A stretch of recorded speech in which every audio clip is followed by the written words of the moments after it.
உள்ளாட்சி அமைப்புகளில் பஞ்சாயத்து ராஜோட ஆர்டிகல்ஸ்க்கு ஷார்ட்கட் இப்போ பார்க்க போகிறோம். 243லேருந்து 243O வரைக்கும். ஆர்டிகல் 40 மாநிலங்கள் மற்றும் கிராம பஞ்சாயத்துக்களை உருவாக்கணும். ஆர்டிகல் 243 மாநிலம், கிராமம், கிராம சபை. கிராம சபை கூட்டங்கள் வருஷத்துக்கு 6 வாட்டி நடக்கணும்.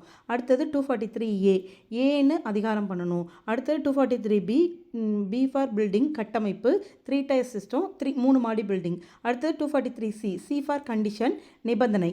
அடுத்தது 243D D for distance means இடஒதுக்கீடு, ஒரு இடத்துக்கும் இன்னொரு இடத்துக்கும் இருக்கிற கேப்பு.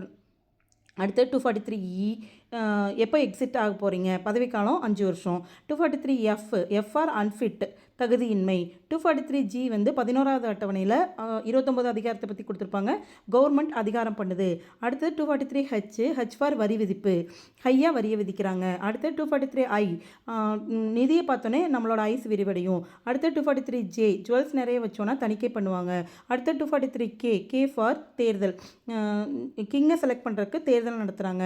அடுத்தது 243L ஃபார் யூனியன் பிரதேசங்களுக்கு லட்சத்தீவு உட்பட. அடுத்தது 243M AMTM தவிர சில மாநிலங்கள். அடுத்தது 243N நியூ லாஸ் நடைமுறை, புதிய விதிமுறைகள் வந்து நடைமுறைப்படுத்தப்படுது. அடுத்தது 243O ஓன்னு போய் நீதிமன்றத்தில் முறையிட முடியாது.